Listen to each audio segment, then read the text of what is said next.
Good morning. CNBC आवाज Motilal Oswal studios में आप सबका स्वागत है। बारी है आज के 10 के दमदार ट्रेड्स की। शो में क्या क्या खास है आगे बताऊंगा आपको, लेकिन फ्राइडे के सेशन की अब तक की टॉप हेडलाइंस पहले।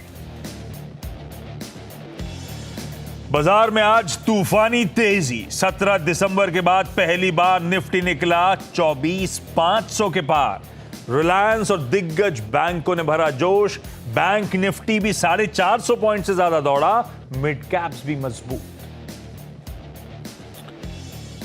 कॉग्निजेंट के मजबूत नतीजों से आईटी शेयर में जोश। इंडेक्स करीब 1% मजबूत। उधर बिक्री के आंकड़ों से ऑटो शेयर में टॉप गियर। मेटल में जोरदार चमक। तेल गैस और पीएसयूज में भी और बैंकों में भी भरपूर एक्शन, लेकिन एफएमसीजी और फार्मा बैकफुट पर। अच्छे नतीजों से अदानी पोर्ट्स करीब 5% चढ़कर निफ्टी का टॉप गेनर। चौथी तिमाही के प्रॉफिट में 48% का उछाल। साथ ही मिले जुले रिजल्ट से अदानी एंटरप्राइजेस भी करीब 2% ऊपर, लेकिन कमजोर Q4 से फीनिक्स मिल्स और इंडस टावर्स 6% टूटकर वायदा के सबसे बड़े लूजर्स। तो एनएसई आईपीओ के बारे में जो 4 इश्यूज हैं जिस पे कि हमारी चर्चा एनएसई से हो रही है। कुछ हमने इंफॉर्मेशन उनसे मांगी थी, कुछ उन्होंने जवाब दिए हैं। उसके बारे में बातचीत करके हम रिजॉल्व करेंगे उसको। एनएसई के आईपीओ को लेकर कोई दिक्कत नहीं। 4 मुद्दों पर एनएसई के साथ मामला सुलझाने पर चर्चा जारी। सीएनबीसी आवाज के मैनेजिंग एडिटर अनुज सिंगर के साथ एक्सक्लूसिव बातचीत में बोले सेबी के चेयरमैन तुहीन कांत पांडे। एफएनओ के रिस्क को लेकर निवेशकों को अलर्ट करना बेहद जरूरी। 2 वीक की एक्सपायरी का फैसला नहीं लेंगे वापस। अच्छा, अगले आधे घंटे क्या खास होगा पहले वो बता देता हूं आपको। 10 के दमदार ट्रेड्स में action packed show lined up है। बढ़िया से पिक्स के लिए मानस जायसवाल पिछले शो से कंटिन्यू करेंगे। साथ में webstrategy.com के आशीष कयाल, मिरई एसेट शेर खान से सौमिल मेहता, रचना वैद्य.in की भोपाल से रचना वैद्य भी जुड़ेंगे। इन सब से जानेंगे कुछ बेहतरीन आइडियाज। 2 इंटरेस्टिंग मैनेजमेंट्स होंगे आज शो में। सोना BLW प्रिसीजन फोर्जिंग्स के ग्रुप सीएफओ रोहित नंदा। नतीजे दिखने में थोड़े से फीके, पर हाँ ऑर्डर बुकिंग अच्छी थी। ऐसे में आगे का आउटलुक कैसा है उस पर बातचीत। साथ में बंधन बैंक के नए एमडी और सीईओ पार्था प्रतिम सेन गुप्ता साहब से भी करनी है चर्चा। नवंबर में आए थे, अब तो टाइम हो गया है 6 महीने।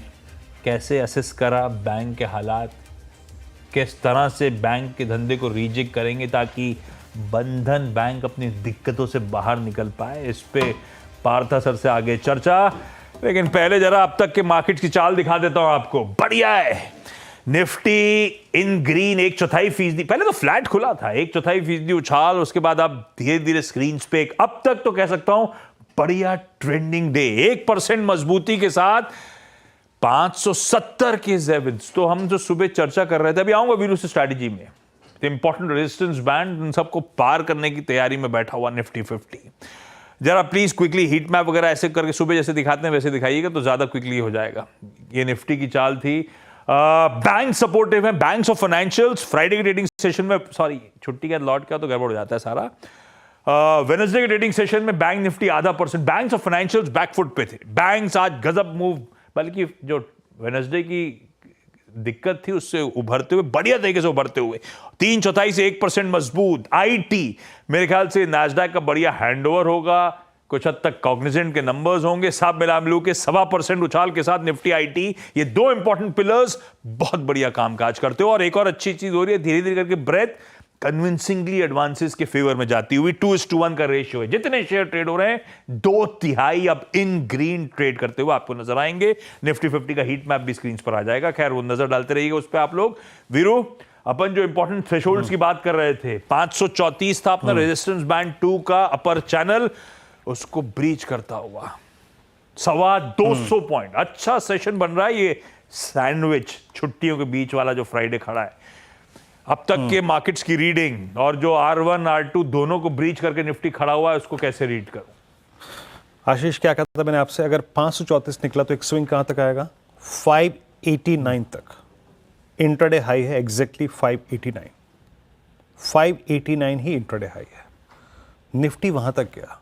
देखिए आज फॉरेक्स मार्केट ने बड़ा उलटफेर किया। आपने RS1 काटा, आपने RS2 की सेकंड क्लस्टर को भी छू दिया।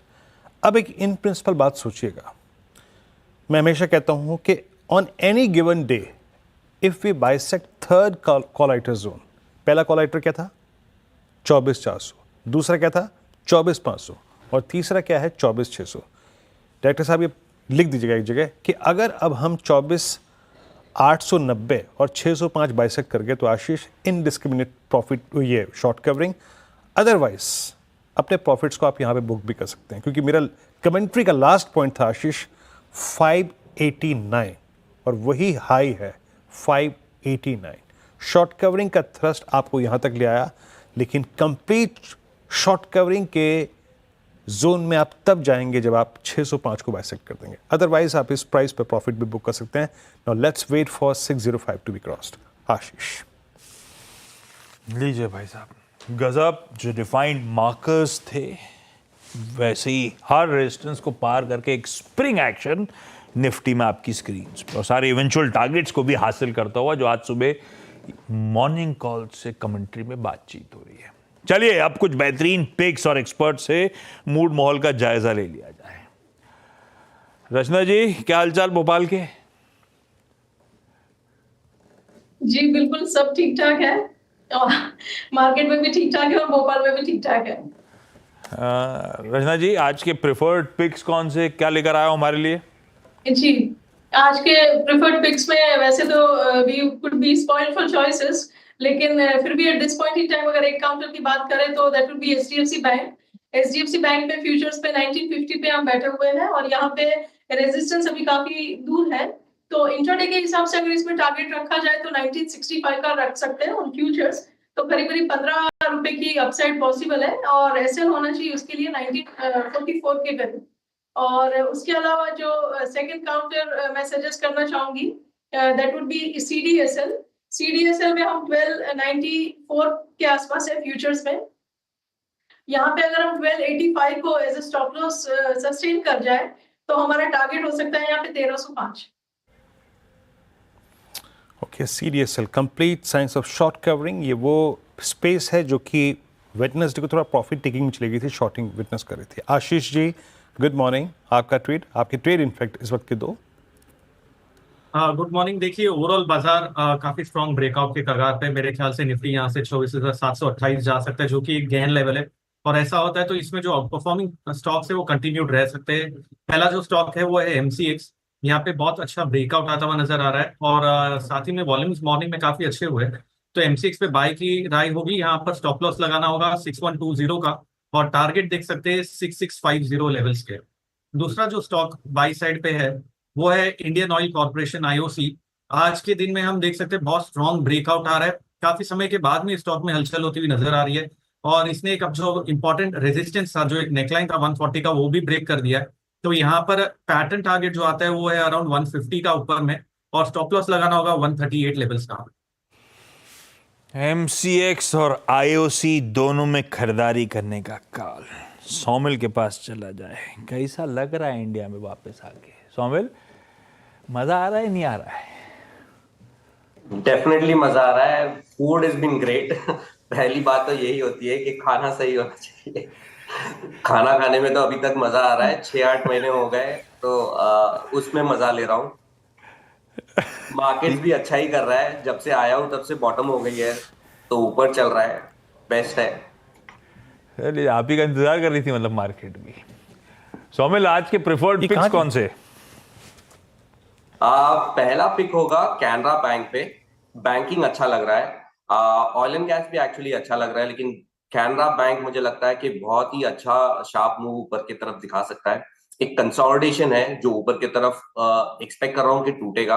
आवरली चार्ट पर एक छोटा सा कंसोलिडेशन ऑलरेडी टूट चुका है, सो ऊपर में जो टारगेट्स होंगे शॉर्ट टर्म में वो 105 के होंगे और स्टॉप लॉस होगा 96 का फॉर कैनरा बैंक। दूसरा और एक स्टॉक है RECL।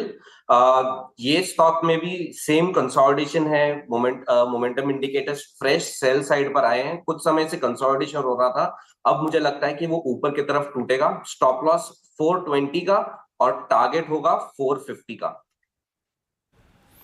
ओके, REC 431 पे आपका एक ट्रेड है लॉन्ग। मानस, आपका ट्रेड इस वक्त का, आपके दो ट्रेड्स? और देखिए, दो ट्रेड में सबसे पहला ट्रेड तो पेट्रोनेट है, जहां पर हम कंसोलिडेशन देख रहे थे, लेकिन आज के पैटर्न को देख लग रहा है कि स्टॉक बिल्कुल तैयार है एक फ्रेश ब्रेकआउट के लिए। तो पेट्रोनेट में करंट लेवल्स पे खरीदारी करेंगे 314 रुपए, 314 के स्टॉप लॉस से 330 तक के टारगेट्स पॉसिबल है। तो यहाँ पर खरीदारी की सकती है। दूसरा स्टॉक बिरला सॉफ्ट का है। अब मैंने पहले परसिस्टेंट की बात की थी, आई थिंक बिरला सॉफ्ट भी बिल्कुल तैयार है एक फ्लैग पैटर्न के ब्रेकआउट के लिए। कंसोलिडेशन देखने को मिल रहा था, तो बिरला सॉफ्ट में करंट लेवल्स पे खरीदारी करेंगे।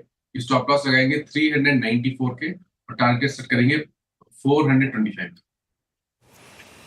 ओके, पेट्रोनेट एलएनजी एक ही है ना, कि मैंने मिस कर दिया? जी, बिरला सॉफ्ट और पेट्रोनेट। बिरला सॉफ्ट और, हाँ, बिरला सॉफ्ट और पेट्रोनेट एलएनजी, ठीक है। क्विकली रैप अप कर रहा हूं। रचना जी ने HDFC बैंक उस हेवी वेट और साथ साथ CDSL पे खरीदारी करने का कॉल दिया है। कयाल साहब ने MCX और IOC, जहां मोमेंटम है उसी के साथ रहेंगे, इन दोनों में तेजी का मन।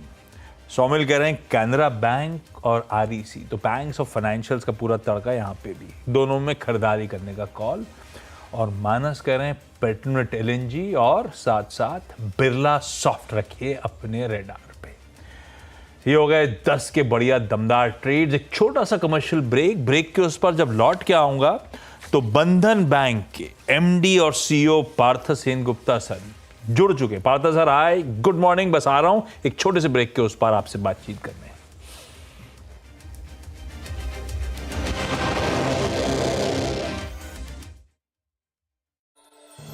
Presented by ICICI Direct. Live the and life. Co-powered by SBI. Best है सबको पता है।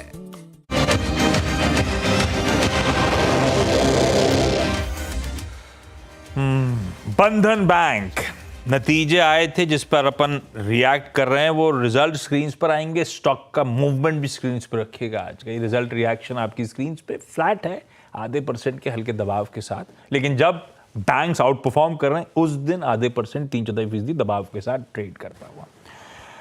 Partha sir, welcome on the show. Bank के MD और CEO पार्थ प्रतिम सेनगुप्ता सर जुड़ते हुए। पार्थ सर, Q4 नतीजों पे आगे आऊंगा। मेरी और आपकी पहली बार बातचीत हो रही है और 1 नवंबर को आप आए थे बैंक का कामकाज संभालने। अब तो 6 months down the line assess करा होगा आपने, आंकलन करा होगा, किस तरह का आउटलुक, किस तरह का रोड मैप। इंपॉर्टेंट इसीलिए एसेट क्वालिटी के फ्रंट पे जो तमाम कंसर्न्स थे आपने नोटिस करा आके, बैंक को शायद कहीं ना कहीं अपनी लायबिलिटी फ्रेंचाइज को भी स्ट्रेंथन करने की जरूरत है, ऐसा स्ट्रीट मानता है। तो आपका असेसमेंट आप 6 months down the line Partha sir, और कैसे इन स्टिकी पॉइंट से जूझेगा अब ये बैंक यहां से, आपका रोड मैप क्या है यहां से? तो ये बैंक जब प्रतिष्ठा किया गया था तो मूलतः जो MFI सेगमेंट है उसी का जो नीड्स, उसी में ज़्यादातर ध्यान दे रहा था। पर अभी हम लोग यूनिवर्सल बैंकिंग के तरफ ग्रेजुअली हम लोग जा रहे हैं और more and more secured books पर हम लोग अभी, आप अगर हमारा बैलेंस शीट देखेंगे तो पिछले फाइनेंशियल ईयर में करीब 50.5% मेरा सिक्योर्ड बुक्स लेंडिंग है, जो कि इसके पहले साल में 42% था। तो काफ़ी वृद्धि हुई है सिक्योर्ड बुक्स में, और ये एक दिशा है कि हम लोग आगे जाके एक बैलेंस ग्रो करेंगे। हमारा माइक्रोफिन भी ग्रो करेगा, पर हमारा सिक्योर्ड बुक्स भी साथ साथ ग्रो करेगा, और सिक्योर्ड बुक्स की जो ग्रोथ है वो डेफिनेटली माइक्रोफिन से थोड़ा आगे रहेगा। This is number 1। नंबर 2, डेलिक्वेंसी के तरफ अगर देखेंगे तो इस पर हम लोग काफ़ी ध्यान दिया। एक तो बैलेंस शीट को सुधारने के लिए जितना भी राइट ऑफ करने का ज़रूरत पड़ी वो हमने 2 फेजेस में राइट ऑफ किए, जो कि पिछले साल केवल Q4 में किया गया था, जिसके चलते Q4 का प्रॉफिट काफ़ी डिप्रेस्ड आया। पर इस साल हम लोग ने 2 फेजेस में किए। और ये जो हमारे जो डेलिक्वेंसी है, ये मूलतः जो है वो माइक्रो फिन सेगमेंट में ही है, जो हमारे जो ईबी बुक है इसमें है। और अगर हम दूसरी सेक्टर्स को देखें तो ये सब में मेरी क्वालिटी काफ़ी अच्छी है। इनफैक्ट हमने पिछले 1-2 साल से कॉर्पोरेट बुक्स में हम लोग एंटर किए हैं, यहाँ पर 1% से करीब करीब 1% जस्ट उसका एनपीए है। और ये अगर माइक्रोफिन में जो एनपीएस है, इसको अगर हम लोग थोड़ा सुधार पाए तो बंधन बैंक का बैलेंस शीट काफ़ी अच्छी होगी, 1 नंबर। और दूसरी बात यह है कि माइक्रोफिन में जो सबसे अभी जो हम लोग करेंगे कि जो गुड फैक्टर है वो है कि मेरा डेलिक्वेंसी बुक सिक्वेंशियली वो उसमें कमी नज़र आ रही है। तो आगे जाके हम लोग, हालांकि Q3, Q4, Q1 और Q2 ये साल का माइक्रो फाइनेंस में चैलेंज रहेगा। Q3, Q4 से हम लोग सोच रहे कि ये चैलेंज खत्म हो जाएगा और माइक्रो फाइनेंस और रिबाउंस करेगा जो कि पहले जैसा था। पर स्लिपेजेस परसेंटेज काफ़ी घटाएगा, ये हम लोग का पूरा उम्मीद है और इसी तरह हम लोग ध्यान दे रहे हैं। लाइबिलिटी के तरफ आपने सही कहा है, ये एक जगह में हम लोग फोकस दिए है। अगर आप देखेंगे मेरा बैलेंस शीट जो कि बल्क डिपॉजिट्स जिसके ऊपर हम मूलतः भरोसा करते थे, जो कि 48% करीब था, उसको हम लोग 40% में ले आए।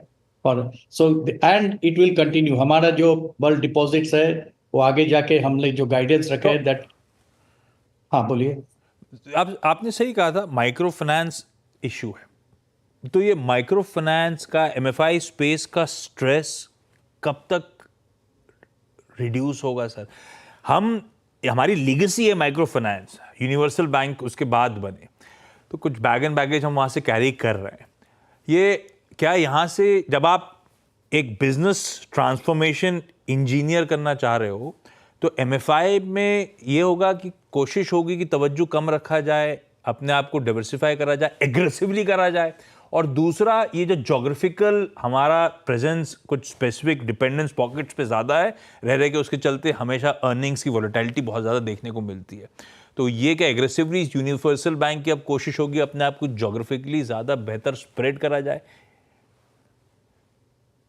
तो पहले एक चीज क्लियर कर देना चाह रहा हूँ कि माइक्रो फाइनेंस में हम लोग थे और माइक्रो फाइनेंस में हम लोग लीडरशिप की पोजीशन ही हम लोग बनाए रखेंगे इसमें।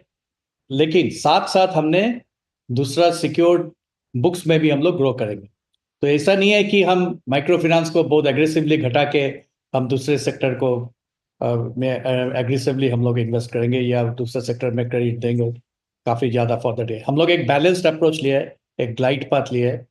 माइक्रो फाइनेंस बुक जो है आज के दिन में जो हमारे जो ईबी सेगमेंट जो है for the day it is 42%। So it will be near about 35-38%। इसी तरह में पिछले सामने वाले 2-3 सालों में हम लोग अचीव करेंगे। तो एक बैलेंस ग्रोथ लेकर ये पहली बात है। दूसरी बात है कि आपने सही कहे, तो ये अभी आप जो देखेंगे ये हमारे जो गार्डरेल्स है, जो सेल्फ रेगुलेटरी अथॉरिटीज है, उसने कुछ गार्डरेल्स अभी लगाए। हालांकि बंधन बैंक ने पहले से ही कुछ गार्डरेल्स लगाए हुए थे। अभी ये जो गार्डरेल्स जो लगाया गया है इसका थोड़ा बहुत इम्पैक्ट Q1 में आएगा और Q2 में भी थोड़ी बहुत इम्पैक्ट। बट जो इम्पैक्ट हमने Q3, Q4 ये जो पिछले साल 24-25 में जो देखे है उससे काफ़ी हद तक कम होगी। हमारा पूरी विश्वास है कि जैसे कि हमारे अगर डेलिक्वेंसी बुक भी हम देखते हैं कि सिक्वेंशियली ये काफ़ी घटा है और आगे जाके भी ये घटेगा। तो स्लिपेजेस कम होगी, अर्निंग्स थोड़ा बहुत डेफिनेटली ये जो गार्डरेल्स के चलते जो डिसबर्समेंट है इस पर थोड़ा असर पड़ेगा, पर ये 1 क्वार्टर मैक्सिमम 2 क्वार्टर तक।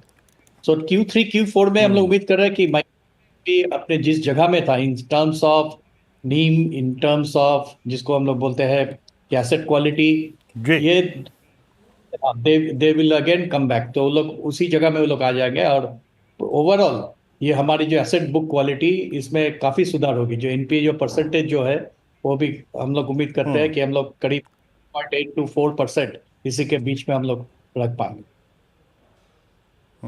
अच्छा पार्थ सर, ये क्रेडिट कॉस्ट आपके अप्रॉक्सीमेटली 2.9% के आसपास थी FY25 में। 26 में क्या रुझान देख रहे हैं आप? और दूसरी बात, अगले 1-2 क्वार्टर के लिए IIF की जो NIMs की ट्रेजेक्ट्री है वो किस जोन में रोटेट करेगी? तो पहली बात है कि कॉस्ट टू इनकम रेशियो अगर देखेंगे कि हमने काफ़ी निवेश किया है टेक्नोलॉजी में। हमने पिछले साल दैट इज 23-24 Q4 में हम लोग करीब 200 के ऊपर ब्रांचेस खुले, करीब 250 के करीब। और तीसरी बात है कि हमने काफ़ी रिसोर्सेज भी लिए, चूंकि हम लोग दूसरे सेक्टर में जा रहे थे तो सेक्टर के रिसोर्स भी, ह्यूमन रिसोर्स भी ज़रूरत था, वो भी हम लोग मार्केट से लिए हुए हैं। तो इसका जो फल है, जो रिजल्ट्स है, ये हमको आगे जाके ही मिलेगा। तो इस साल हमने एक्चुअली जो हम लोग जो कॉस्ट किया है, तो इसी के चलते आप देखें क्रेडिट कॉस्ट जो है अपने 2.9% जो बोल के क्रेडिट कॉस्ट, बट कॉस्ट मैं कॉस्ट टू इनकम रेशियो का बोल रहा हूँ। तो आगे जाके इसका फल जब मिलेगा तो कॉस्ट टू इनकम रेशियो में मॉडरेशन आएगा। और क्रेडिट कॉस्ट जो आपने बोला है 2.9%, तो इसका मूलतः कारण है ये जो हमारे जो माइक्रो फाइनेंस सेगमेंट में जो स्लिपेजेस ज़्यादा हुआ है, NPA ज़्यादा हुआ है। तो अभी पहले चीज़ है कि हम लोग इसमें काफ़ी हद तक स्टेप्स लिए हैं। आप देखे होंगे कि Q3 Q4 में हमने फेज वाइज राइट ऑफ किए हैं अपने बैलेंस शीट सुधारने के लिए, एक नंबर। दूसरा नंबर, हमने रिकवरी में भी काफ़ी जोर दिया है। जो CGFMU से जो मेरा पैसा बाकी था उसका करीब 75% हमको मिल गया है, अभी कुछ थोड़ा बहुत ही बाकी है। और तीसरी बात यह है कि जो लोन बुक है वो लोन बुक में भी सुधार आ रहा है। तो हमारी जो स्टैंडर्ड एसेट्स है उसमें परसेंटेज वाइज वृद्धि हो रही है। तो ये सब देखते हुए क्रेडिट कॉस्ट भी हम लोग सोच रहे हैं कि अगले 2-3 साल में हमारी उम्मीद है इसको 2 से हम लोग थोड़ा नीचे लाऊंगा। पर ये साल में शायद ये 2.3 या 2.4 में आ पाए। अच्छा, सौमिल मैं आपके पास आऊंगा। बंधन बैंक का आप चार्ट रेडी रखना है। पार्था सर, बाकी सब अपनी जगह, बंधन बैंक का सबसे बड़ा चैलेंज हो गया कि ग्रोथ ठंडी पड़ रही है। इस क्वार्टर में NII कॉन्ट्रैक्ट कर गया। मैं अगर इस FY25 के हर क्वार्टर को रखूं तो quarter on quarter her quarter में NII डिक्लाइन दिखाता हुआ चला जाएगा। ये ट्रेंड कब तक अरेस्ट होगा? किस तरह का ग्रोथ आउटलुक है? कब ग्रोथ वापस चैनलाइज कर पाओगे आप लोग? तो आप देखिए कि NII का इफेक्ट इसलिए आया था कि हमारे स्ट्रेटेजी जो थी कि हमने हाई कॉस्ट डिपॉजिट्स लेंगे, जैसे कि बल्क हम का, जिसका ऑलमोस्ट ज़्यादा शेयर उसमें था हमारे टोटल लाइबिलिटीज़ में, और हमने माइक्रो फाइनेंस में इन्वेस्ट करेंगे जिसमें नीम ज़्यादा था। चैलेंजेस आई, हम लोग उसमें से कुछ सीखा, और हम लोग सीखा कि हमको आगे जाकर एक्चुअली बैलेंस्ड ग्रोथ करना है, क्योंकि हमें लाइसेंस यूनिवर्सल बैंक का मिला है। और ये यूनिवर्सल बैंक का अगर हम इसको रखेंगे कि ध्यान में रखते हुए हमको बैलेंस्ड वाइज हमको जाना पड़ेगा। पर ये कॉस्ट ऑफ फंड्स इमीडिएटली नहीं घटेगा आपको।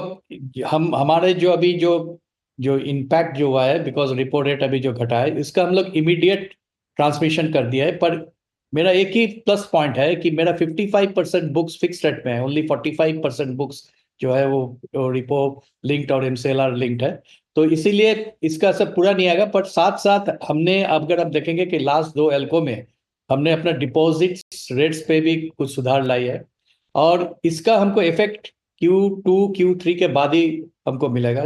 और उस समय जो आपको NII जो है वो शायद 1-2 क्वार्टर आपको दिखेगा कि थोड़ा घटता है, पर Q3 Q4 से जो स्टेबिलिटी वो हम अचीव कर पाएंगे, और उसके जाके definitely it will only grow, इतना हम कह सकते हैं। क्योंकि अभी कॉस्ट ऑफ फंड्स थोड़ा ज़्यादा होने के कारण, इंटरेस्ट पेड ऑन डिपॉजिट ज़्यादा होने के कारण हमारे NII में इम्पैक्ट आया, क्योंकि हम उसी तरह माइक्रो फाइनेंस में ग्रो नहीं कर पाए थे, जो कि हमने स्ट्रेटेजी बनाई थी कि हम इसमें ग्रो करेंगे और इसमें से हमको नीम अच्छा मिलेगा।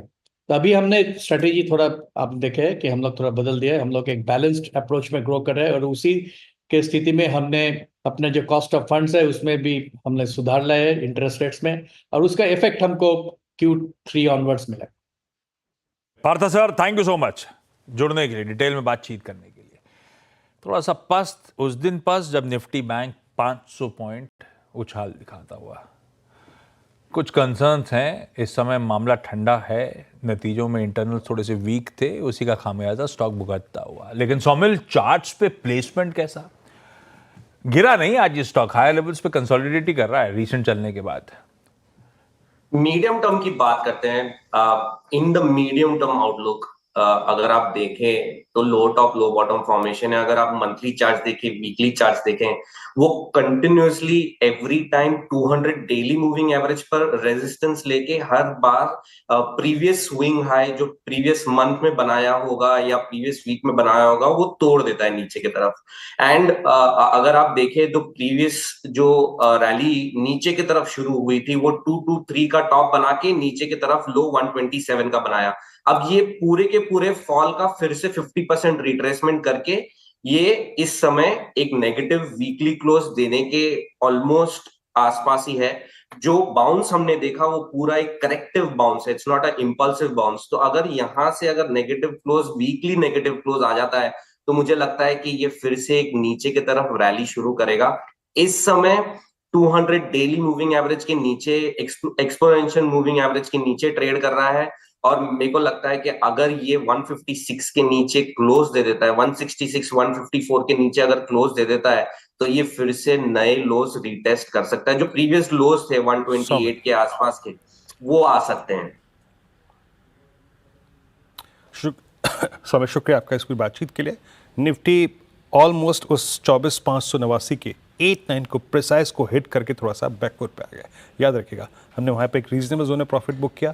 फ्रेश अप मूव के लिए अब निफ्टी का 24,609 के ऊपर जाना जरूरी है। आशीष और मुझे इस कार्यक्रम में अब आप एक आज्ञा दीजिए और ब्रेक के बाद कहीं मत जाइएगा।